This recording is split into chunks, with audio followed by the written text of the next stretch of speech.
এখন এই যে খেয়াল করো, তাহলে কোন একটা ধাতুকে ওই ধাতু লবণের মধ্যে নিমজ্জিত করলে এই ধরনের অর্ধকোষ তৈরি হয়। ওকে, আমরা তো এটা আগেই তো শিখছিলাম। সো যেমন আমরা যদি জিঙ্ক সালফেটের দ্রবণের মধ্যে আমরা যদি এই এর যদি জিঙ্ক সালফেটের দ্রবণ হয়, তাহলে জিঙ্ক সালফেটের দ্রবণের মধ্যে আমরা যদি জিঙ্কেরই এই যে একটা তড়িৎদ্বার যদি আমরা নিমজ্জিত করি, তাহলে এটা তো আসলে এইভাবে হয় না। আচ্ছা দাঁড়াও, মানে একটা তড়িৎদ্বার তো সম্ভব না, এখানে দুইটা তড়িৎদ্বার অবশ্যই থাকতে হয়। আচ্ছা, আমি ওই যে ড্যানিয়েলস এর এই চিত্রটা যদি আবার আঁকাই এখানে, এটা হচ্ছে আমাদের পার্টিশন বা এই যে মাঝখানের যে বিভাজন। সো এইখানে জিঙ্ক সালফেট, এইখানে আসছে যে কপার সালফেট, এইখানে জিঙ্কের আর এইখানে কপারের। সো একটা হবে অ্যানোড, একটা হবে ক্যাথোড, এবং কোনটা অ্যানোড হবে এবং কোনটা ক্যাথোড হবে এটা আমরা বুঝতে পারবো তড়িৎ রাসায়নিক সারির ক্রম অনুযায়ী। সো এটা হচ্ছে আমাদের অ্যানোড হবে, এটা হচ্ছে আমাদের ক্যাথোড হবে। সো এখন এইখানে আমাদের যেটা অ্যানোড তড়িৎদ্বার, ওইটাকে আমরা কিভাবে এখানে রিপ্রেজেন্ট করব? যে আমাদের অ্যানোড তড়িৎদ্বার,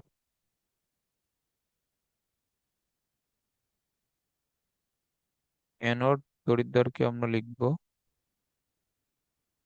বা অ্যানোড অর্ধকোষকে আমরা লিখবো জিঙ্ক, জিঙ্ক 2+। বা এখানে জিঙ্ক থেকে এখানে মেইনলি এই মাঝখানে বোঝানো হয়েছে জিঙ্ক থেকে জিঙ্ক 2+ হয়েছে এটা। এখন যেহেতু জিঙ্ক থেকে জিঙ্ক 2+ হয়েছে, মানে এখানে জারণ সংখ্যা বৃদ্ধি পাইছে, অতএব এটা অ্যানোড বা এটা জারণ বিক্রিয়া, আমরা তো এটা জানি। আর এখানে ক্যাথোড তড়িৎদ্বার,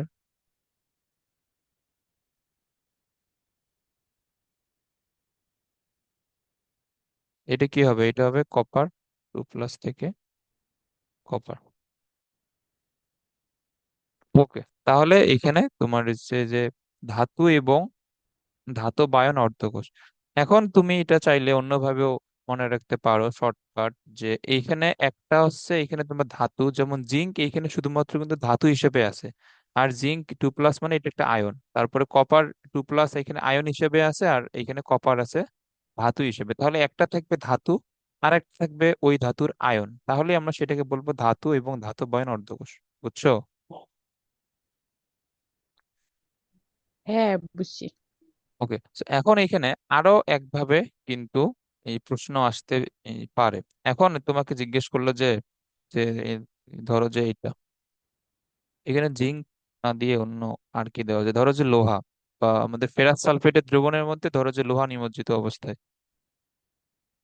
আচ্ছা, এখন এই যে তোমাকে এটা দিল যে উক্ত অর্ধকোষ বিক্রিয়াটি লেখো। মানে এখন এই যে তোমাকে জাস্ট এখানে সংকেতটা দিয়েছে, দিয়ে বলছে উক্ত অর্ধকোষ বিক্রিয়াটি লেখো। সো এখন এইখানে অর্ধকোষের বিক্রিয়াটি কি হবে বলো তো? এই যে এফই থেকে এফই 2+, এটা একটা হাফ সেল। সো এই হাফ সেলের রিয়াকশনটা এখানে কি হবে?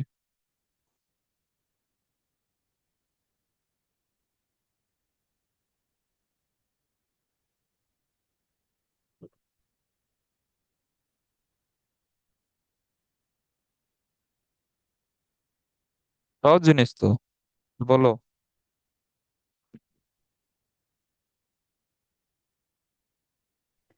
এফি প্লাস সালফেট।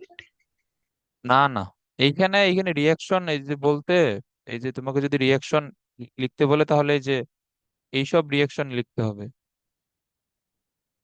মানে এই যে এইগুলা আর কি, এই যে জিঙ্ক থেকে জিঙ্ক 2+ কিভাবে আসছে, তারপর কপার 2+ থেকে কপার, এই বিক্রিয়াগুলো লিখতে হবে। এগুলাই মূলত এইখানে আমাদের অর্ধকোষ বিক্রিয়া। একটা হচ্ছে এইটা হচ্ছে আমাদের অ্যানোড অর্ধকোষ বিক্রিয়া, তারপর এইটা হচ্ছে আমাদের ক্যাথোড অর্ধকোষ বিক্রিয়া।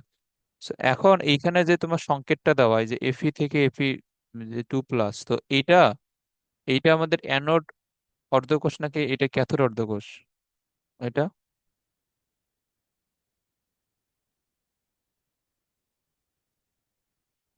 বলো। অ্যানোড। হ্যাঁ, তো এইটা যদি অ্যানোড অর্ধকোষ হয় তো এই রিয়াকশনটা এখন তাহলে কিরকম হবে?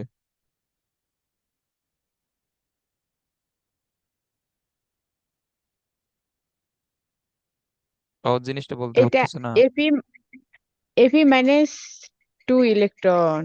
হ্যাঁ, এটা হবে এফি থেকে 2 ইলেকট্রন যদি চলে যায় তাহলে Fe2+ হবে। তাহলে এটাই হচ্ছে রিয়াকশন। এখানে এখানে কঠিন কিছু না আসলে, খুবই সহজ এগুলো।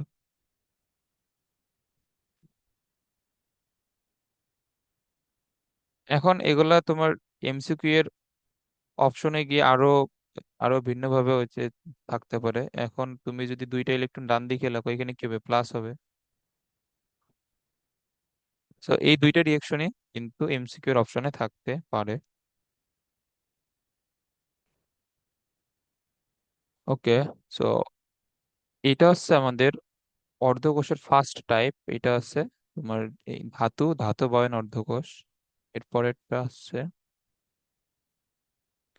ধাতুর অ্যামালগাম এবং ধাতব আয়ন।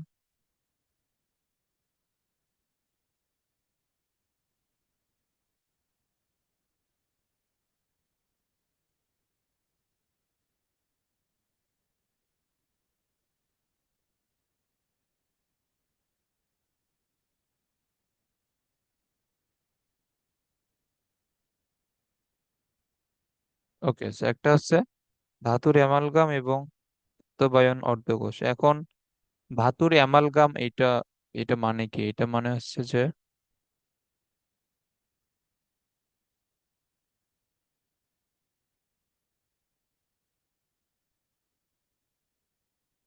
যে কোনো একটা এই ধাতুর সাথে তোমার যদি মার্কারি বা পারদ যদি যুক্ত অবস্থায় থাকে তাহলে আমরা সেটাকে বলবো ওই ধাতুর অ্যামালগাম।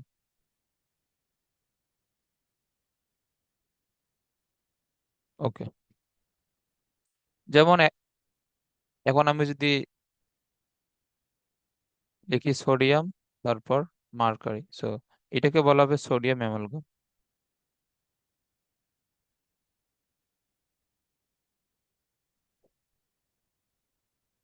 এটা হচ্ছে আমাদের সোডিয়াম অ্যামালগাম। ওকে,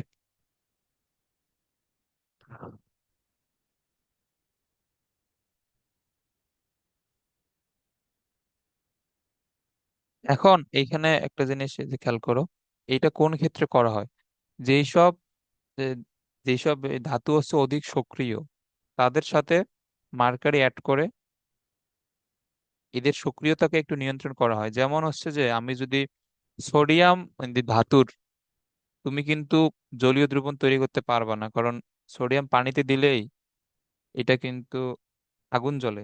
এই তুমি সোডিয়াম এই পানিতে দিলে এখানে বিস্ফোরণ হওয়ার সম্ভাবনা থাকে, কিন্তু এই জন্য সোডিয়ামের সাথে অন্য একটা এখানে তোমার মার্কারি অ্যাড করে এইটার আমাদের যে সক্রিয়তা এটা একটু নিয়ন্ত্রণ করা হয় আর কি। ওকে, সো এটা হচ্ছে আমাদের অধিক সক্রিয় যেগুলা যে যে ধাতু আছে, যেমন গ্রুপ ওয়ানের যেগুলো মৌল এগুলাই মেইনলি অধিক সক্রিয়।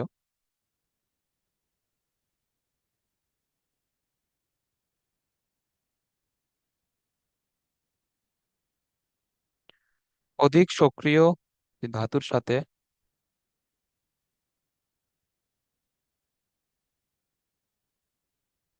এখানে মার্কারি বা পারদ মিশিয়ে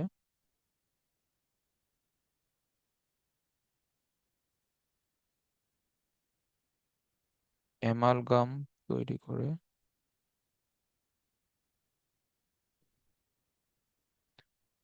অর্ধকোষ তৈরি করা হয়। অ্যামালগাম তৈরি করে অর্ধকোষ গঠন করা হয়।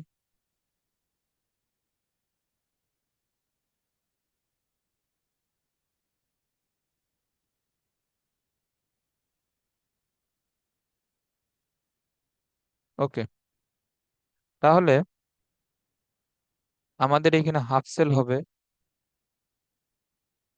তাহলে এই ধরনের হাফ সেলের যে সংকেত, এই ধরনের হাফ সেলের সংকেত হচ্ছে ওই সোডিয়াম অ্যামালগাম এবং যে ধাতুর অ্যামালগাম আমরা তৈরি করব ওই এই ধাতুরই হচ্ছে আয়ন, তাহলে হচ্ছে সোডিয়াম আয়ন। তো এইটা হচ্ছে আমাদের একটা হাফ সেলের সংকেত।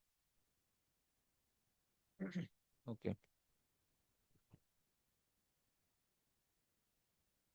এখন এইটার বিক্রিয়া যদি আমাদের এই যে লিখতে বলে, এইটার বিক্রিয়া হচ্ছে সোডিয়াম অ্যামালগাম। আচ্ছা, এখন এইখানে তুমি যদি এইটা যদি বুঝে থাকো, তো এইখানে আমাদের রিয়াকশনটা মূলত কি দেখা লাগে। যেমন এইখানে জিঙ্ক থেকে জিঙ্ক 2+ হয়েছে, তো জিঙ্ক থেকে কিভাবে জিঙ্ক 2+ হয়, এই রিয়াকশনটাই মূলত আমাদের তো এখানে দেখানো লাগে। সো এখন এইখানে হবে একটা ইলেকট্রন মাইনাস করলে সোডিয়াম প্লাস আয়ন এইখানে সৃষ্টি হবে, আর হচ্ছে যে এইখানে আমাদের মার্কারি যে ধাতুটা ওইটা মুক্ত হয়ে যাবে। সো এটা হচ্ছে রিয়াকশন, এবং এই রিয়াকশনটা খুবই ইম্পর্টেন্ট, এটা মনে রাখবা রিয়াকশনটা। ওকে, লিখে নিছো এগুলা?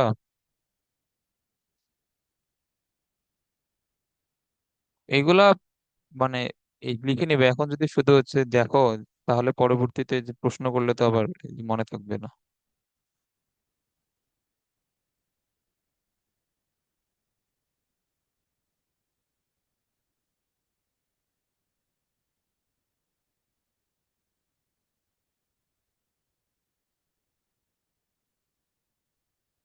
এ কারেন্ট আসে আবার চলে গেল। ধরো, এখন এইখানে আমাদের 3 নাম্বার যেটা হাফ সেল আছে, এটা হচ্ছে ধাতু ও তার অদ্রবণীয় লবণের সম্বলিত অর্ধকোষ।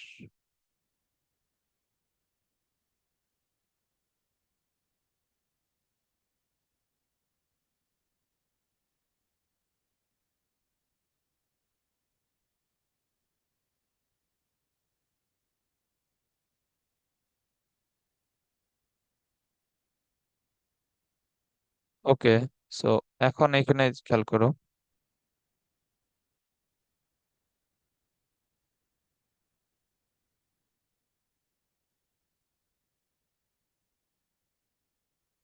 আচ্ছা এখানে একটি, আচ্ছা আমি আগে লিখে দিই এটা। একটি যে ধাতুকে, বা এখানে হচ্ছে যে মেইনলি ইউজ করা হয় কোনো একটা ধাতুর পাত বা ওই ধাতুর তার। একটি ধাতুকে তার কোনো অদ্রবণীয় লবণ,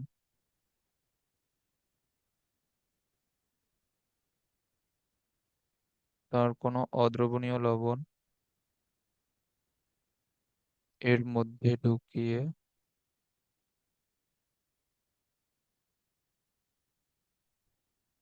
এতে ওই অদ্রবণীয় লবণের অ্যানায়ন সম্বলিত, এতে ওই অদ্রবণীয় লবণের, এগুলা সংজ্ঞা, এগুলো মনে রাখা লাগবে না, জাস্ট বইয়ে আছে জন্য লিখে দিচ্ছি। এবং এটা সম্ভবত হাজারি স্যারের বইয়ে নাই, এটা কবির স্যারের বই আছে। এতে ওই দ্রবণের অদ্রবণীয় লবণের অ্যানায়ন সম্বলিত ওই এর অদ্রবণীয় লবণের অ্যানায়ন।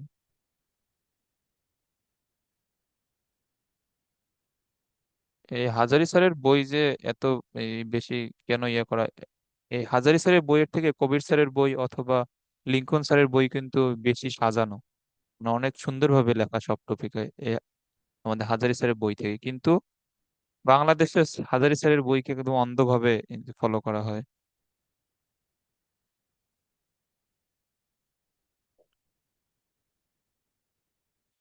ওকে,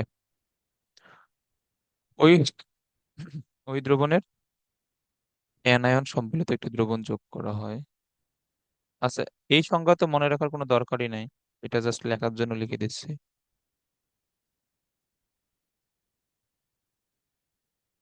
তোমার খালি অর্ধকোষের শুধু সংকেতটা শুধু মনে রাখলেই হবে।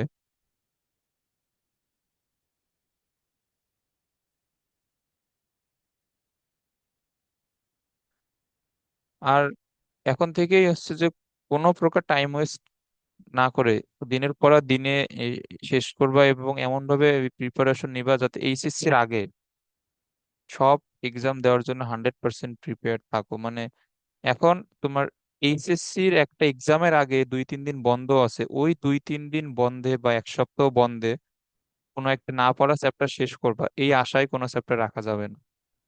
এটা করলে কিন্তু মানে রেজাল্ট খারাপ হবে আর কি। তো এইচএসসি এক্সাম শুরু হওয়ার আগেই যাতে সবগুলা সাবজেক্টের একদম 100% প্রিপারেশন কমপ্লিট হয়, সেইভাবে মানে কিভাবে পড়াশোনা যে করা উচিত ওইভাবে তোমার নিজের মতো রুটিন তৈরি করে ওইভাবে পড়াশোনা করো। ওকে, সো এখন এইখানে এটা সংকেত হবে।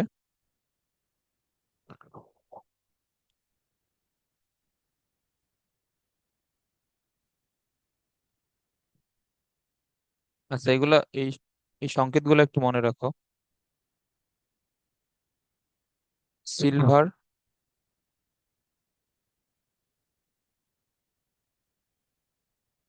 এটা একটা সংকেত। তারপর মার্কারি, তারপর হচ্ছে মার্কিউরিক ক্লোরাইডের লবণ, এবং এইখানে এই আমাদের ক্লোরাইডের যে একটি ধাতু তার অদ্রবণীয় লবণ, এইখানে এখানে খেয়াল করো, এখানে আমাদের ধাতুটা হচ্ছে সিলভার বা মার্কারি। উক্ত ধাতুর অদ্রবণীয় লবণ, এখানে অদ্রবণীয় লবণ হচ্ছে যে সিলভার ক্লোরাইড অথবা মার্কিউরিক ক্লোরাইড। এবং ওই দ্রবণের অদ্রবণীয় লবণের অ্যানায়ন, এখন যে যে লবণটা আমরা নিব এটা হচ্ছে অদ্রবণীয় লবণ। অদ্রবণীয় লবণ বলতে এগুলো আমাদের পানিতে আর কি দ্রবীভূত হবে না। এই লবণের যেটা অ্যানায়ন আছে, যেমন এখানে ক্লোরাইড, এইখানে এই ক্লোরাইড নিলে এখন পুরোটা মিলে যে হাফ সেলটা ক্রিয়েট হবে, এই পুরোটা মিলে কিন্তু একটা হাফ সেল। সো এটাকে আমরা এই টাইপের হাফ সেল বলবো। জাস্ট তুমি এখানে সংকেতটা এই মনে রাখবা জাস্ট, তাহলে হবে। এবং সেকেন্ডটার একটা নাম আছে, এই নামটা খুবই ইম্পর্টেন্ট, এটা হচ্ছে ক্যালোমেল তড়িৎদ্বার। এটা খুবই ইম্পর্টেন্ট। এটা হচ্ছে ক্যালোমেল ইলেকট্রোড বা ক্যালোমেল তড়িৎদ্বার।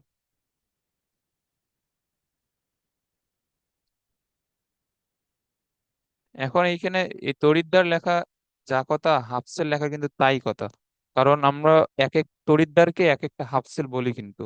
সো এটা হচ্ছে ক্যালোমেল অর্ধকোষ বা এটা হচ্ছে ক্যালোমেল তড়িৎদ্বার, এবং তড়িৎদ্বারের ইংলিশ হচ্ছে ইলেকট্রোড, ওই জন্য এটা লিখছে আর কি।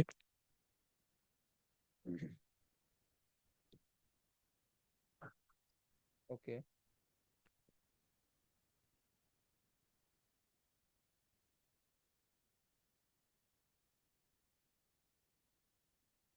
আচ্ছা, এরপরে হচ্ছে যে আমাদের যে 4 নাম্বার, এটা হচ্ছে গ্যাস অর্ধকোষ।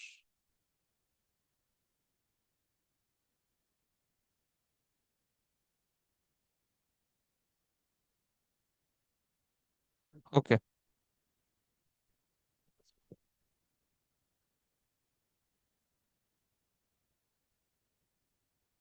এখন গ্যাস অর্ধ এখানে তোমার গ্যাস অর্ধকোষ হচ্ছে যে এখানে সংকেতগুলো লিখে নাও, যেমন প্লাটিনাম, তারপরে হচ্ছে Cl2, Cl-, তারপরে হচ্ছে প্লাটিনাম, Br2 থেকে ব্রোমিন মাইনাস। এখন এইখানে তোমার গ্যাস অর্ধকোষের এই যে ক্ষেত্রে এইখানে প্লাটিনাম থাকবেই মাস্ট। সো এইটা তুমি এই দেখে গ্যাস অর্ধকোষ এই চিহ্নিত করতে পারবা। সো এটা হচ্ছে H2 থেকে,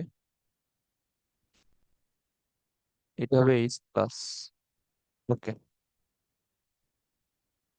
এখন তোমাকে যদি এখানে এই রিয়াকশন গুলা লিখতে বলে যে এটার জন্য রিয়াকশন লেখো, এই প্রশ্ন কিন্তু আসবে এইভাবে যে উক্ত অর্ধকোষের জন্য বিক্রিয়াটি লেখো। এখন এইখানে বিক্রিয়া এখানে এখানে কি হবে? খুবই সহজ এইখানে। আমাদের মেইনলি এখানে বিক্রিয়া কি দেখানো লাগবে বলতো, যে কিভাবে হাইড্রোজেন থেকে H+ আসতেছে বা কিভাবে ক্লোরিন থেকে ক্লোরাইড আয়ন আসতেছে, এখানে বিক্রিয়া তো তাই দেখানো লাগবে। সো এখন এখন তুমি যদি বিক্রিয়াটা লিখতে চাও যে H2 থেকে এখানে আমাদের প্রোডাক্ট হচ্ছে এইচ প্লাস। তো এটা কিভাবে আসবে এখান থেকে?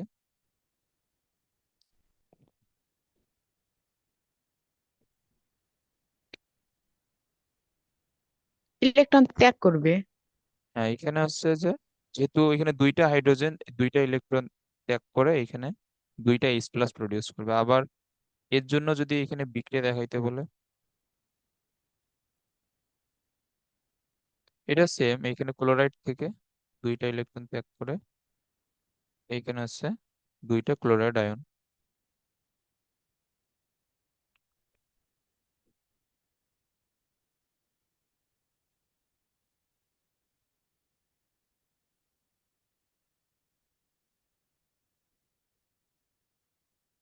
এখানে হচ্ছে দুইটা ক্লোরাইড আয়ন।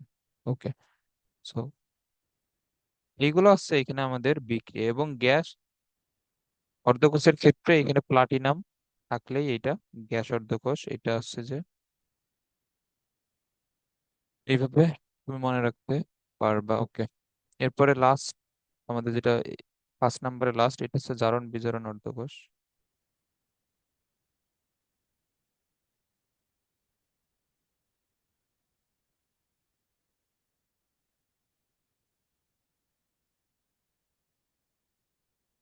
ওকে।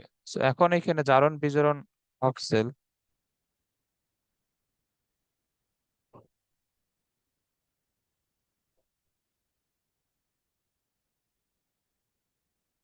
এখন এইখানে এটা আমাদের তৈরি করা হয় কোনো ধাতুর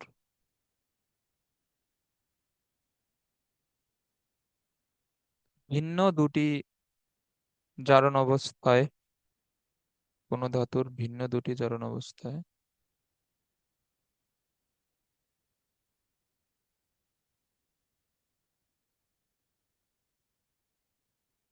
ওকে। এখন কোনো এই ধাতুর ভিন্ন দুটি জারণ অবস্থায় আয়নের দ্রবণের মধ্যে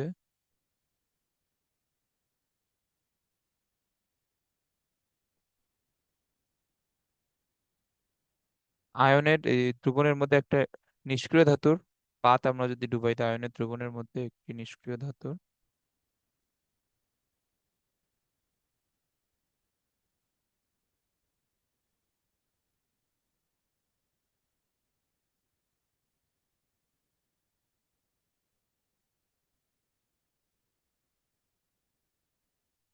একটি নিষ্ক্রিয় ধাতুর পাত ডুবিয়ে দিলে এ ধরনের অর্ধকোষ তৈরি হয়।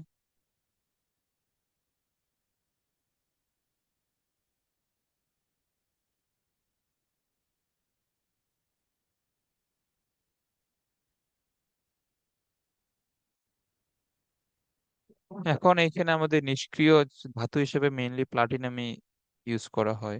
সো এই টাইপের যেটা আমাদের রিয়াকশন হবে, এটা হচ্ছে প্লাটিনাম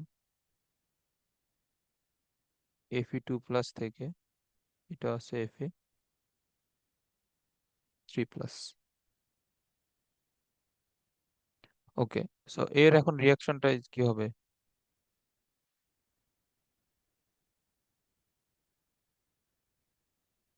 এই রিয়াকশনটা খুবই সহজ। Fe2+ থেকে একটা ইলেকট্রন ত্যাগ করে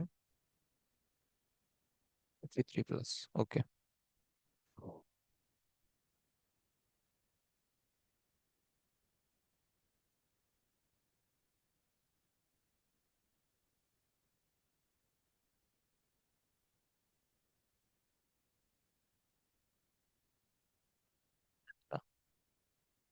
লিখে নিচ্ছে এগুলা সবগুলো।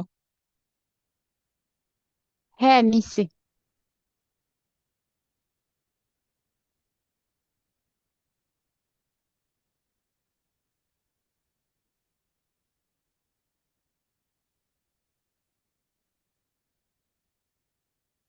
এখন এখানে আরো কিছু এই জিনিসপত্র আছে, যেমন আমরা কিভাবে হাফ সেলকে রিপ্রেজেন্ট করবো, এটা তো আমরা অলরেডি শিখে আসলাম। তারপরও এগুলা টপিক হিসেবে লিখে দেওয়া দরকার জন্য লিখে দিচ্ছি। সো এটা হচ্ছে অর্ধকোষ উপস্থাপন।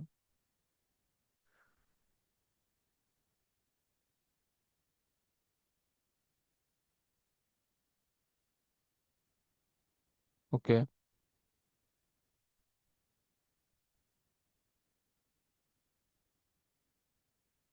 তো এই প্রথমটা তো আমাদের হচ্ছে যে ধাতু এবং ধাতব আয়ন যে অর্ধকোষ, যদি এই টাইপের হাফ সেল হয়, তো আমরা এটাকে কিভাবে লিখতাম?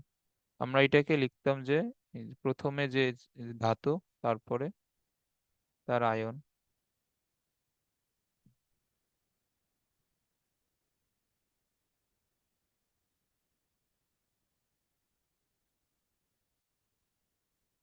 জিঙ্ক, তারপরে হচ্ছে জিঙ্ক 2+, এইভাবে।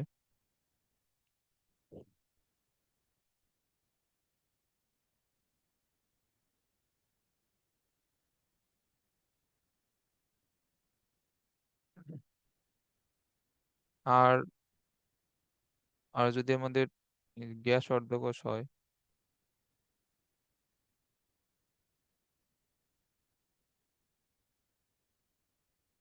তো সেই ক্ষেত্রে আমাদের সংকেতটা যদি এরকম হয় যে তোমার প্লাটিনাম, তারপরে এখানে হাইড্রোজেন গ্যাস থেকে এটা হয়ে গেছে H+।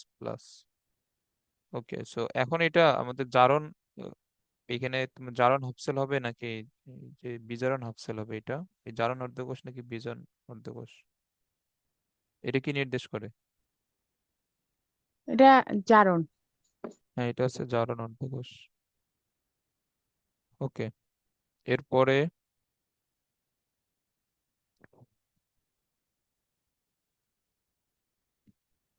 এরপরে এটা কিন্তু আরো একভাবে হইতে পারে, যেমন Fe3+, Fe2+, প্লাটিনাম। এটা কি নির্দেশ করে? এইটা নির্দেশ করে Fe3+ থেকে Fe2+ হয়েছে, সো এটা অবশ্যই বিজারণ। ওকে,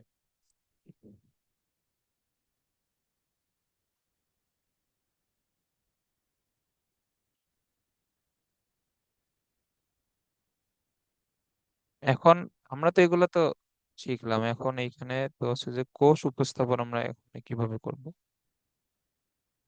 কোষ আমাদের কিভাবে তৈরি হয়?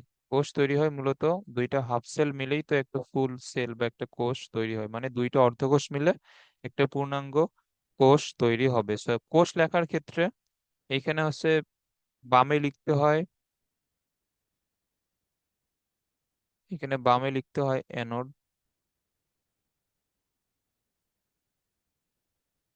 তারপর মাঝখানে একটা এরকম একটা দাগ দেয়া লাগে, তারপর ডানে লিখতে হয় ক্যাথোড।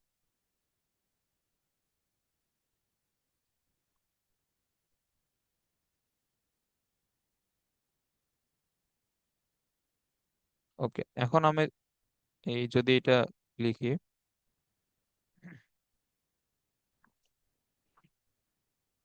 এখন এটা হচ্ছে আমাদের একটা হয় প্রত্যক্ষ সংযোগ আর একটা হয় পরোক্ষ সংযোগ। সো প্রত্যক্ষ সংযোগ কি, পরোক্ষ সংযোগ কি? ওকে, সো প্রত্যক্ষ সংযোগের এই যে ক্ষেত্রে,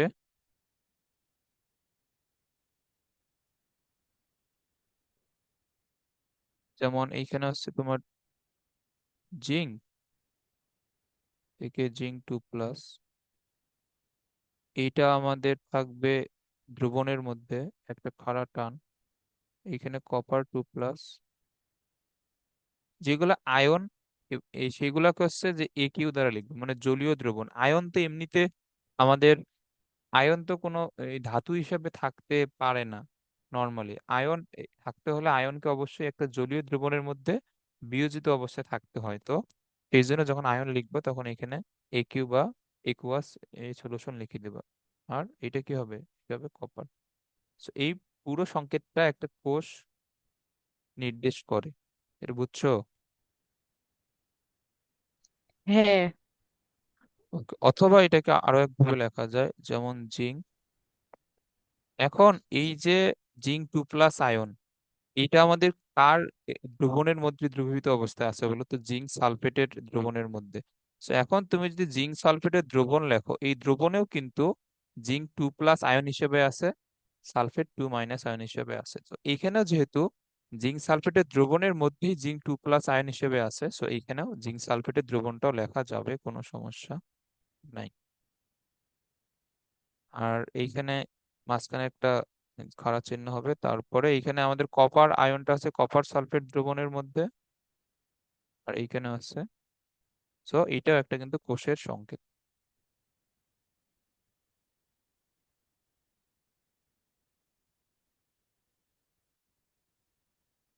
ওকে, এগুলো আশা করি বুঝছো। তারপরে হচ্ছে আমাদের আরেক ধরনের সংযোগ আছে, এটা হচ্ছে প্রত্যক্ষ সংযোগ, আরেকটা হচ্ছে পরোক্ষ সংযোগ।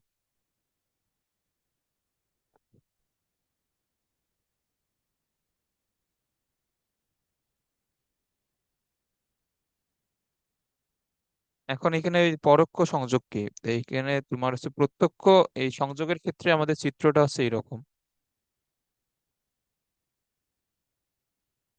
এই যে আমাদের ডেনিয়েল এই সেলের যে চিত্রটা, ওইটা হচ্ছে আমাদের প্রত্যক্ষ সংযোগ। সো এখানে মাঝখানে আছে পার্টিশন, এখানে একটা অ্যানোড, এখানে একটা ক্যাথোড, এবং এইখানে জিঙ্ক সালফেট, এখানে কপার সালফেট। সো এটা হচ্ছে আমাদের ডেনিয়েল সেল। এদের এর যে যে সংযোগটা অ্যানোড এবং এই ক্যাথোডের মধ্যে, এটি হচ্ছে প্রত্যক্ষ সংযোগ। আর পরোক্ষ সংযোগের ক্ষেত্রে লবণ সেতু ব্যবহার করা হয়। এখন লবণ সেতু কি, লবণ এই সেতু যখন ইউজ করা হয় তখন হচ্ছে যে এখানে মেইনলি এই দুইটা ইয়ে থাকে, পাত্র থাকে। এইখানে একটা পাত্র থাকে, এইখানে একটা পাত্র থাকে। এইখানে এইখানে ধরো যে আছে জিঙ্ক সালফেটের দ্রবণ, এইখানে আছে কপার সালফেটের দ্রবণ। তাহলে এইখানে আমরা দিব জিঙ্কের তড়িৎদ্বার,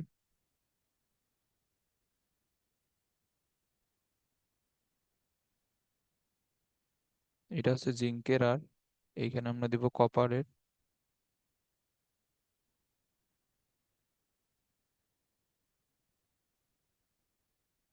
ওকে,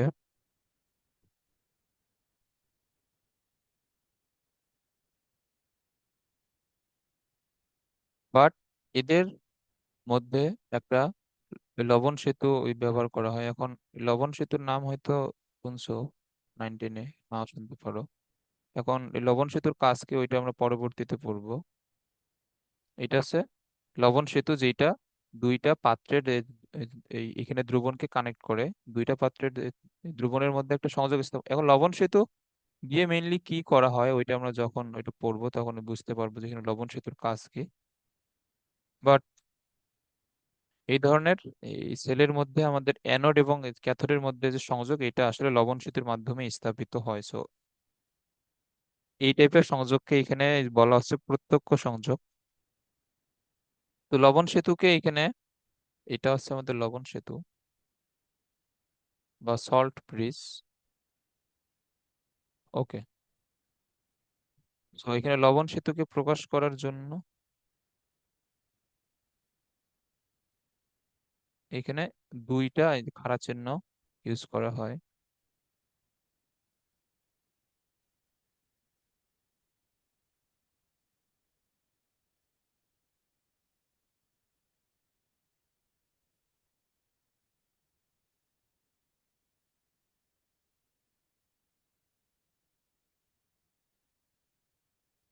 ওকে, এখন এই ক্ষেত্রে আমরা যদি সংকেতটা লিখি তাহলে এটা হচ্ছে জিঙ্ক,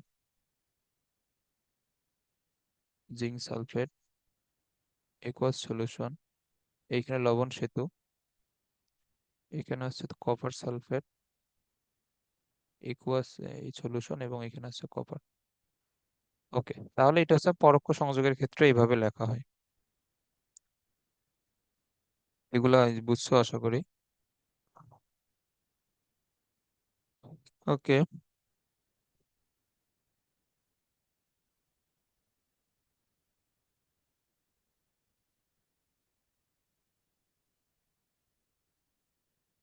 আচ্ছা, এখন এখানে বেশ কিছু প্রশ্ন আছে।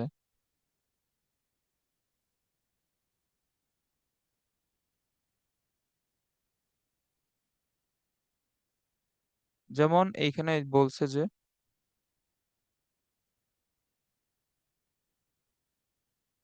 আচ্ছা দাঁড়াও আমি একবারে জেনারেল প্রশ্নটা লিখে নিই।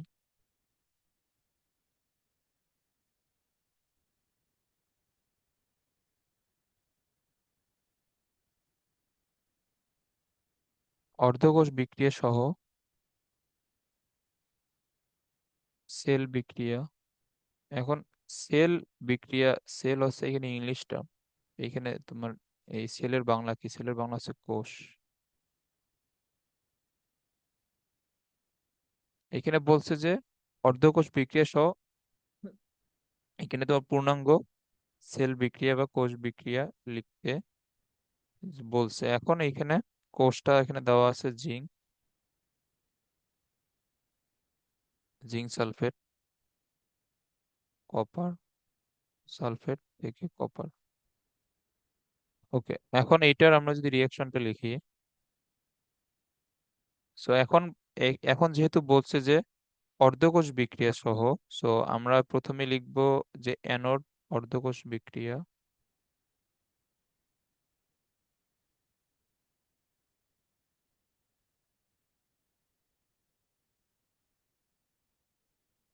এটা এখানে কি হবে বলো তো? এই রিয়াকশনটা কি হবে?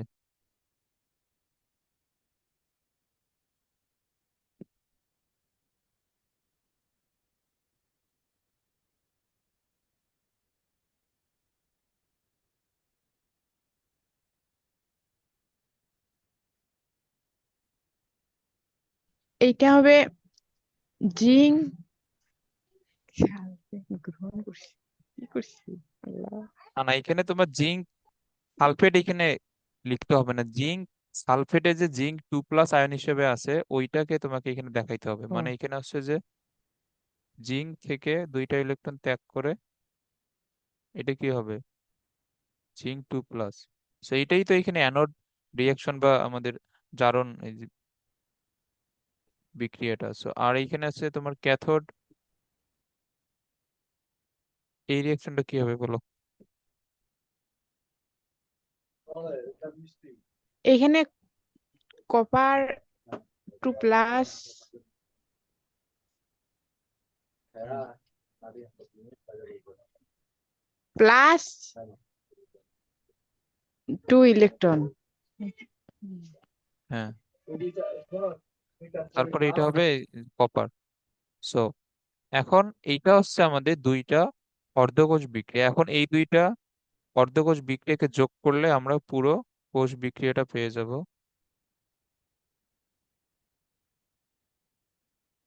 তাহলে এখানে কোষ বিক্রিয়াটা কি হবে? এখানে তোমার ডান দিকে জিঙ্ক দুইটা ইলেকট্রন বাদ, তারপরে কপার 2+, তারপরে এখানে জিঙ্ক 2+, প্লাস হচ্ছে কপার। এখন চাইলে তুমি এখানে লবণগুলো অ্যাড করে দিতে পারো। জিঙ্ক প্লাস কপার সালফেট, এইখানে কি হবে? Zinc sulphate plus copper. বুঝছো? হ্যাঁ। ওকে, আচ্ছা দাঁড়াও আর একটু লিখি।